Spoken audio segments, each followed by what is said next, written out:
Okay, तो क्या होता है, आईसीएआई ने जो भी स्टैंडर्ड्स निकाले होते हैं उसमें से सेंट्रल गवर्नमेंट चूज करता है कि उसे कौन कौन से स्टैंडर्ड्स कंपनी के ऊपर एप्लीकेबल करने हैं।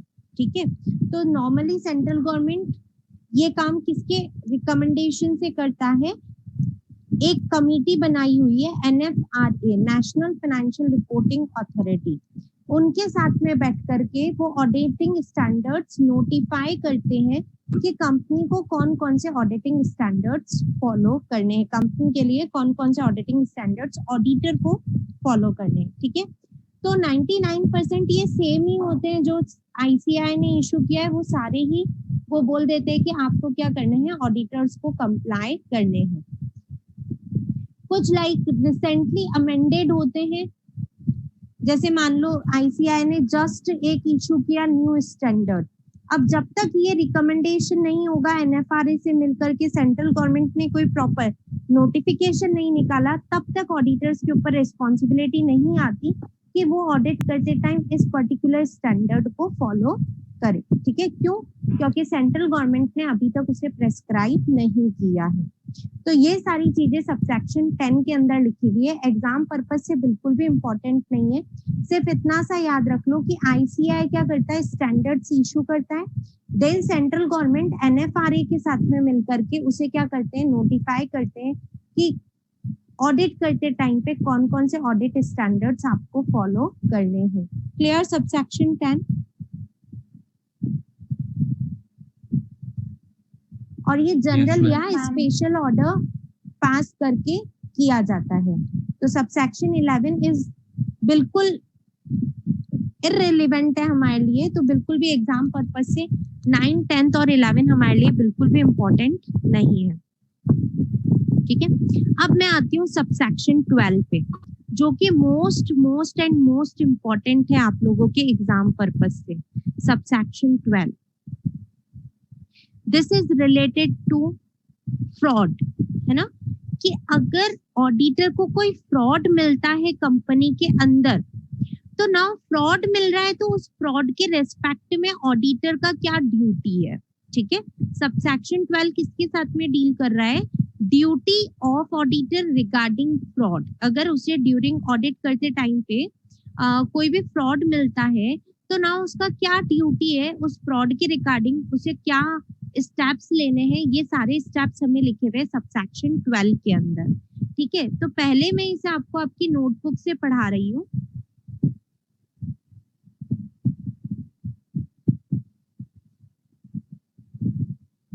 मैम एक बार 8th भी बता दो इस चीज में से। क्या 8th बताऊं? ब्रांच मैम ये आउटसाइड इंडिया वाला, इसमें अपन ने अकाउंटेंट तो लिखा ही नहीं है।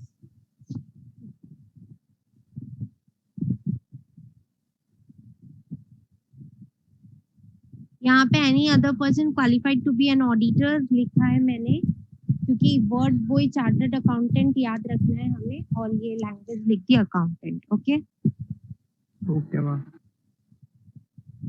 Now subsection 143 subsection 12 fraud reporting, है ना। नाउ ये बहुत ही इंपॉर्टेंट सेक्शन है ऑब्जेक्टिव टाइप के लिए भी, और साथ में नॉर्मल आपके सब्जेक्टिव के अंदर भी ये क्वेश्चन आ सकता है। अगर ऑडिटर ऑडिट करते टाइम पे उसे फ्रॉड मिलता है और फ्रॉड का अमाउंट 1 करोड़ या उससे ज्यादा है, ठीक है, जो फ्रॉड के अंदर अमाउंट कर रहे हो आप, जो फ्रॉड कर रहे हो उसका अमाउंट 1 करोड़ या उससे ज्यादा है, तो आपको रिपोर्टिंग करनी होती है सेंट्रल गवर्नमेंट को। केवल सेंट्रल गवर्नमेंट के पास में फ्रॉड रिपोर्टिंग तब जाता है जब फ्रॉड का अमाउंट 1 करोड़ या उससे ज्यादा है। तो अगर इससे कम है, 10 लाख का, 50 लाख का आपको फ्रॉड मिल गया, तो आप गवर्नमेंट के पास में रिपोर्टिंग करने नहीं जाते हैं। ऐसा हमें कौन कहता है?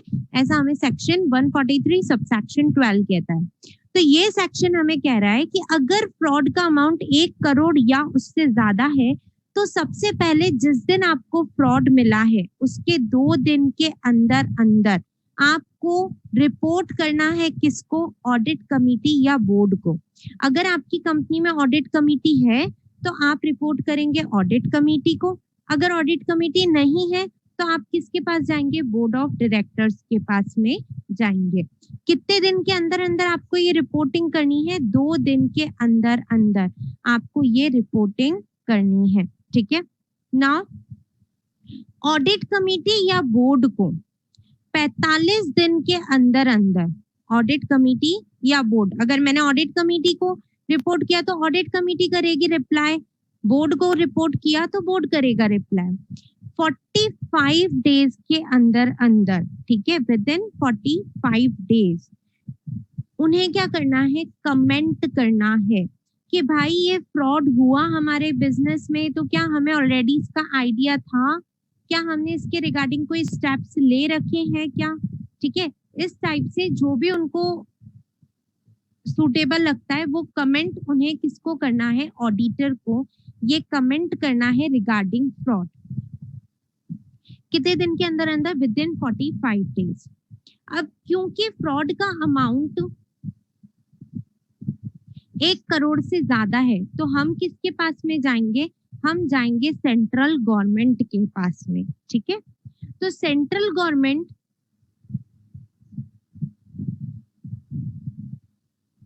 के पास में हमें क्या करना है? एक फॉर्म नंबर जाएगा हमारा ADT 4, याद है अपने ADT 1 2 3 पहले पढ़ रखे हैं। अब आ रहा है आपका ADT 4। ADT 4 के अंदर कौन सा रिपोर्टिंग जाता है? फ्रॉड रिपोर्टिंग जाता है। और कब जाएगा? केवल तब जब फ्रॉड का 1 करोड़ से 1 करोड़ या उससे ज्यादा है। जब मुझे ये रिप्लाई मिल गया, मुझे कमेंट मिल गया ऑडिट कमेटी या बोर्ड ऑफ डायरेक्टर्स का, उसके 15 दिन के अंदर अंदर, उसके 15 दिन के अंदर अंदर मुझे एक रिपोर्ट फाइल करनी है। किसके साथ में? सेंट्रल गवर्नमेंट के साथ में मुझे एक रिपोर्ट फाइल करनी है। किसको? सेंट्रल गवर्नमेंट को फाइल करनी है। कौन से फॉर्म के अंदर? ADT 4 के अंदर, ठीक है, जिसके अंदर मैं लिख करके दूंगी पूरा कि भाई ये फ्रॉड हो रहा है कंपनी के अंदर, कंपनी के अंदर इस फ्रॉड के अंदर कौन कौन पार्टीज इन्वॉल्व है, अमाउंट कितना इन्वॉल्व है, ठीक है। और मैंने ऑडिट कमेटी या बोर्ड ऑफ डायरेक्टर्स को ये रिपोर्ट भेजा था और उनका क्या रिप्लाई आया है, ठीक है। ये सारी चीजें मैं सेंट्रल गवर्नमेंट को सेंड करूंगी। तो मतलब फ्रॉड रिपोर्ट प्लस रिप्लाई दोनों ही चीजें मुझे क्या करनी है? सेंट्रल गवर्नमेंट को सेंड करनी है। नाउ अगर मान लो मुझे रिप्लाई मिल जाता है तब तो मैंने रिप्लाई भेज दिया, अगर मुझे रिप्लाई नहीं मिला तो क्या मैं ADT 4 फाइल ही नहीं करूंगी क्या? तो ऐसा नहीं है। जब आपके 45 डेज के अंदर अंदर आपको रिप्लाई नहीं मिल पाया, ऑडिट कमेटी या बोर्ड ऑफ डायरेक्टर्स ने ऑडिटर को कोई कमेंट नहीं किया, कोई रिप्लाई नहीं दिया, तो आपको जब 45 डेज एंड हो जाते हैं ना, उसके 15 दिन के अंदर अंदर, ठीक है, 15 दिन सेम ही है। अगर ऑडिटर को रिप्लाई मिल गया तो रिप्लाई मिलने के 15 दिन के अंदर कर दो ADT 4 फाइल। और मैक्सिमम हम कितने दिन के लिए वेट करेंगे? आपका 45 दिन के लिए वेट करेंगे। 45 दिन में आपने रिप्लाई नहीं दिया तो अब हमें सेंट्रल गवर्नमेंट को ADT 4 फाइल करना ही है। मेरे पास टाइम पीरियड कितना है? 15 दिन का मेरे पास में टाइम पीरियड है। तो मैं सेंट्रल गवर्नमेंट को मेरी फ्रॉड रिपोर्ट फाइल कर दूंगी ADT 4 के अंदर, और साथ में एक नोट भी सेंड करूंगी। क्या नोट सेंड करूंगी? कि मुझे ऑडिट कमेटी या बोर्ड ऑफ डायरेक्टर्स से मेरे फ्रॉड रिपोर्ट पे कोई भी कमेंट या कोई भी रिप्लाई रिसीव नहीं हुआ है।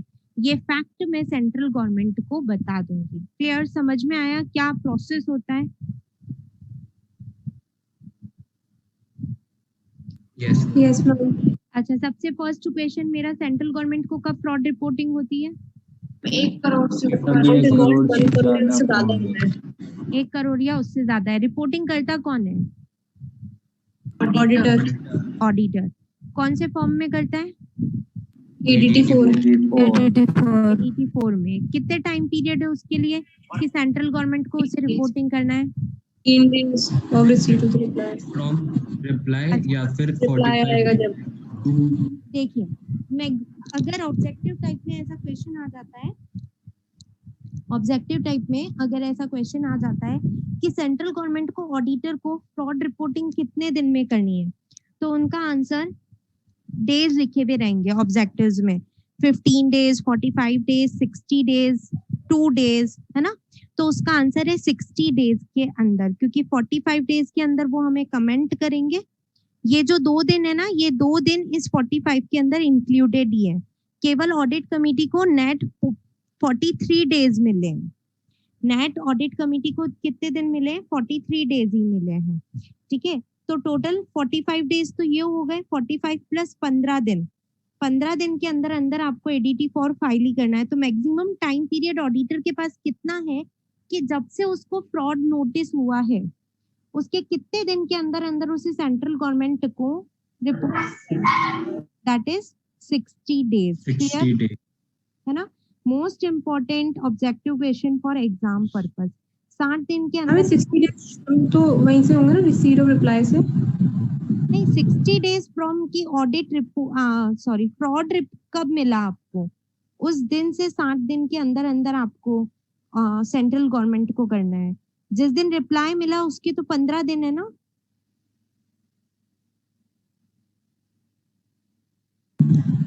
मैम ये 60 डेज जो अपन ने कैलकुलेशन करी है, अपन ने 45 और 15 हाँ, की- 45 उससे तो प्लस करी है। 15, yes, 45 plus 15 that is 60। Ma'am जैसे ये 15 डेज तो ओके मैम, हाँ मेरे को आ गया। आ गया? Okay. Now auditor central government को अगर उसे कोई 45 डेज के अंदर रिप्लाई नहीं मिलता है तो क्या करेगा? तो एडीटी 4 फाइल कर देगा विथ Within 15 days. भाई नोटिस भी, मतलब नोट भी देगा कि रिप्लाई नहीं मिला उसको। रिप्लाई नहीं मिला है उसे ऑडिट कमेटी या बोर्ड से कुछ भी। अच्छा, नाउ एक क्वेश्चन और आता है कि यहाँ पे सेंट्रल गवर्नमेंट का मतलब क्या है? इस सेक्शन के अंदर सेंट्रल गवर्नमेंट का मतलब क्या है? तो इसमें Ministry of Corporate. Yes, secretary of the ministry of corporate affairs. Okay, now अब कुछ प्रोसीजरल पार्ट बताती हूँ मैं आपको इसका। ये तो मेन प्रोविजन हो गया हमारा, ठीक है। कुछ प्रोसीजरल पार्ट बताती हूँ कि ये सेंट्रल गवर्नमेंट को एप्लीकेशन भेजी कैसे जाती है। एडीटी 4 के अंदर तो आपने एप्लीकेशन भेज दी, ठीक है। इसके साथ ही साथ आपको हार्ड कॉपी भी भेजनी पड़ती है सेक्रेटरी ऑफ एमसीए को, जो भी रजिस्टर्ड आपका ऑफिस है वहां पे, ठीक है। हार्ड कॉपी भेजनी पड़ती है क्या कि मैंने ये रिपोर्ट, मेरी ये फ्रॉड रिपोर्ट है और ये फ्रॉड रिपोर्ट ऑडिटर अपने लेटर हेड पे बनाता है। ये फ्रॉड रिपोर्ट लेटर हेड पे टाइप करता है, उसका प्रिंट निकालेगा, जो रिप्लाई आया उसको अटैच करेगा, ठीक है। ये दोनों चीजें अटैच करके ऑडिटर क्या करेगा, इसे स्पीड पोस्ट के थ्रू, इसे speed post sorry registered post के थ्रू किसको सेंड कर देगा, to the secretary of the MCA को सेंड कर देगा। प्रोसीजरल पार्ट है जस्ट, है ना। नाउ साथ में एक सेक्रेटरी ऑफ एमसीए को एक ईमेल भी जाता है, एक ईमेल भी सेंड करेगा। मैंने ये फ्रॉड रिपोर्ट है, ये रिप्लाई है और ये स्पीड पोस्ट का मेरा ट्रैकिंग नंबर है कि मैंने आपको ये पोस्ट लगा दिया है। ये तीन चीजें हम हमारी मेल में अटैच करके सेक्रेटरी ऑफ एमसीए को क्या करते हैं, सेंड करते हैं, ठीक है। नाउ हमारा ड्यूटी तो कंप्लीट हो गया। अब एमसीए को जो रिप्लाई करना होगा वो हमें रिप्लाई कर देगा कि आगे क्या एक्शंस लेने हैं, उसके लिए एमसीए हमें रिप्लाई कर देगा, ठीक है। उसके लिए इस पर्टिकुलर सेक्शन के अंदर कोई भी टाइम लिमिट या कुछ भी दिया हुआ नहीं है। एमसीए को जब लगता है उस पर्टिकुलर रीजनेबल टाइम के अंदर वो हमें रिप्लाई कर देता है। क्लियर सबको यहाँ तक? तो अब हम बात करते हैं, if fraud amount involve less than 1 crore, अगर आपकी फ्रॉड अमाउंट 1 करोड़ से कम है तो आप क्या करोगे? सिंपल सी बात है, सेंट्रल गवर्नमेंट के पास में हमें केवल तब जाना है जब 1 करोड़ से ज्यादा हो, तो हम यहाँ सेंट्रल गवर्नमेंट के पास नहीं जाएंगे। बस अगर 50 लाख का फ्रॉड हुआ है तो हमें 2 दिन के अंदर अंदर ऑडिट कमेटी या बोर्ड को बताना है। उनकी वेट करेंगे 45 दिन तक कमेंट का कि भाई क्या कमेंट आ रहा है, ठीक है। नाउ यहाँ पे बोर्ड के ऊपर एक रेस्पॉन्सिबिलिटी है। ऑडिटर ने तो कमेंट देख लिया, उसके रिगार्डिंग अब उसे क्या स्टेप लेना है वो खुद ही डिसाइड करेगा, ठीक है। कोई फ्रॉड रिपोर्टिंग सेंट्रल गवर्नमेंट के पास नहीं जाती है क्योंकि अमाउंट लेस देन 1 करोड़ है। नाउ बोर्ड को यहाँ पे एक एडिशनल ड्यूटी दिया है क्या, कि बोर्ड रिपोर्ट के अंदर ये फैक्ट आपको डिस्क्लोज करना है कि हमारी कंपनी के अंदर फ्रॉड हुआ है। ठीक है, ये रेस्पॉन्सिबिलिटी केवल कब आती है, जब आपका अमाउंट लेस देन 1 करोड़ है। ऐसा क्यों, मोर देन में ये लाइबिलिटी क्यों नहीं आई? क्योंकि ऑलरेडी पता चल गया कि आपके यहाँ पे फ्रॉड हो रहा है, आपके यहाँ से ADT 4 फाइल हुआ है, तो सबको ऑलरेडी पता चल चुका है। सेंट्रल गवर्नमेंट उसके खिलाफ एक्शंस भी ले चुकी है, इसलिए उसे बोर्ड रिपोर्ट के अंदर दिखाना आपको जरूरी नहीं है। ऑडिटर ने उसे अपनी ऑडिट रिपोर्ट के अंदर ऑलरेडी मेंशन कर दिया है। ठीक है, तो इसलिए वहां पे बोर्ड रिपोर्ट के अंदर डिस्क्लोज करने की लाइबिलिटी नहीं दी है। लेस देन 1 करोड़ में सेंट्रल गवर्नमेंट के पास में चीजें नहीं गई है, तो कहीं से तो उनको पता चलना चाहिए, तो बोर्ड रिपोर्ट के अंदर डिस्क्लोज करने की बात कही गई है। नाउ ये मैनर मैंने आपको लिख कर दिया है, वही लेटर हेड पे, स्पीड पोस्ट और रजिस्टर्ड पोस्ट पे आपको क्या करना है, सेंड करना है। सेंड ईमेल करनी है सेक्रेटरी ऑफ MCA को after sending post. After sending post क्यों? क्योंकि मुझे उसका पोस्ट का वो रिसिप्ट भी यहाँ पे इन्वॉल्व करना है। ठीक है, नाउ ये जो फ्रॉड लेटर हेड होता है आपका, लेटर हेड के ऊपर ये सारी चीजें लिखी हुई होनी चाहिए आपकी, कि आपकी फर्म का नाम क्या है। यहाँ पे ये सब ऑडिटर के बारे में आ रहा है। ऑडिटर की फर्म का नाम क्या है, ऑडिटर का membership number, seal, contact number, email address और ऑफिशियल एड्रेस। ये सब क्यों लिख रहे हैं? क्योंकि MCA भी तो हमें वापस से जवाब देगा कि आपको करना क्या है, तो उसके लिए ये सारी चीजें उन्हें पता होनी चाहिए, इसलिए ये सारी चीजें आपके लेटर हेड पे मेंशन होनी चाहिए। नाउ फ्रॉड रिपोर्ट जब आप ऑडिट कमेटी या बोर्ड को भेजते हैं तो क्या क्या चीजें भेजते हैं?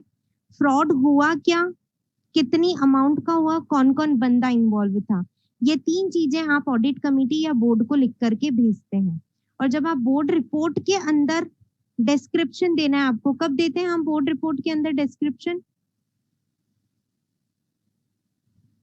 जब 1 करोड़ से ज्यादा अमाउंट इन्वॉल्व हो। कम ज्यादा होता है, है मैम, बहुत कम होता है, क्योंकि कम। ज्यादा में तो पहले ही कम है, ADT 4 फाइल हो जाता है। Yes ma'am. कम है तो बोर्ड रिपोर्ट के अंदर जाता है ना। बोर्ड रिपोर्ट कम है तो 4 चीजें, क्या फ्रॉड क्या हुआ था, कितना अमाउंट इन्वॉल्व है, पार्टीज कौन कौन थी, 3 तो सेम ही है, चौथा हमने क्या एक्शंस लिए, ये सारी चीजें आपके बोर्ड रिपोर्ट के ऊपर बोर्ड रिपोर्ट के अंदर लिख करके जाती है। बोर्ड रिपोर्ट कौन बनाता है?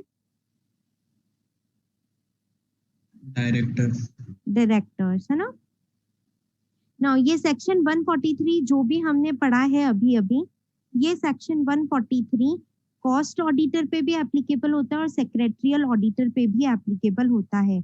यानी पावर्स एंड ड्यूटीज सबकी सेम है फ्रॉड के रिगार्डिंग। ठीक है, ड्यूटी सबकी सेम है कि हमें ऑडिट रिपोर्ट में क्या क्या चीजें लिखनी चाहिए। ठीक है, बस अब वर्ड्स चेंज हो जाएंगे, क्योंकि कॉस्ट ऑडिटर के लिए ऑडिटिंग स्टैंडर्ड्स दूसरे होते हैं, सेक्रेटरियल ऑडिटर के लिए ऑडिटिंग स्टैंडर्ड्स दूसरे होते हैं, तो वर्ड्स थोड़े से चेंज करके आपको सेम चीज सबके ऊपर एप्लीकेबल होती है। तो not important for exam purpose, but ये ध्यान रखना है कि सेक्शन 143 कॉस्ट ऑडिटर और सेक्रेटरियल ऑडिटर पे भी एप्लीकेबल होता है। इस चैप्टर का नाउ सेक्शन 143 पूरा कंप्लीट हो गया है। इसके आगे हम कल स्टार्ट करेंगे। हाँ, कोई डाउट्स है तो बताइए। मैम ADT 4 तो अपन सिर्फ तभी दे रहे हैं ना 1 करोड़ से जब ऊपर अमाउंट है, बिल्कुल, लेस वाले पे थोड़ी दे रहे हैं। नहीं, लेस वाले पे नहीं जाता है। Okay ma'am. ठीक है, मैम अभी जो आपने क्वेश्चन पूछा था लेस देन 1 करोड़ वाला, वो एक और बार पूछ लीजिए, मतलब समझ नहीं आया वो। बोर्ड रिपोर्ट कब बनाते हैं? लेस देन 1 करोड़ होता है तब। जो Okay, बोर्ड ma'am. रिपोर्ट है ना हमारा, कि हमें बोर्ड रिपोर्ट के अंदर डिस्क्लोजर देना होगा, तो वो डिस्क्लोजर केवल Yes, ma'am. तब देना है जब आपका amount of fraud involve less than 1 crore है। Okay ma'am. ठीक है, तो ये सेक्शन 143 हमारा पूरा कंप्लीट हो गया है। आप इसे पूरा रीड कर लें, हम कल से न्यू सेक्शन स्टार्ट करेंगे। Okay ma'am, yes. है ना, जब हम लेस देन 1 करोड़ वाला कर रहे हैं जिसमें सेंट्रल गवर्नमेंट को नहीं भेज रहे, उसमें अगर वो नोट नहीं बता रहे हैं अपन को कि हाँ गलती नहीं मान रहे, तो तब क्या करेगा ऑडिटर? हमारे पास प्रूफ होता है तभी हम बोलते हैं कि फ्रॉड हुआ है ना। ठीक है, नाउ आपका जो ओपिनियन है आपने आपकी बोर्ड रिपोर्ट में लिख दिया, हमारा जो ओपिनियन है हमने हमारी ऑडिट रिपोर्ट में लिख दिया। हमने तो डिस्क्लोज कर दिया हमारी तरफ से जो हमें मिला था। अब मेंबर्स के ऊपर है कि मेंबर्स क्या डिसीजन लेते हैं, कि मैम ठीक है। Ma'am ma'am after sending speed post का मतलब क्या बताया था आपने कि उसे रिसिप्ट भी अटैच करनी होती है? ईमेल सेंड करना है हमें एक स्पीड पोस्ट जो हमने लगाया है उसके लगाने के बाद में, क्योंकि ईमेल के अंदर 3 चीजें जाएगी, जो हमने फ्रॉड रिपोर्ट बनाई है, जो उनके कमेंट आए हैं, और थर्ड की हमने स्पीड पोस्ट लगा दिया है, इसका प्रूफ, ओके मैम, ठीक है। Yes ma'am.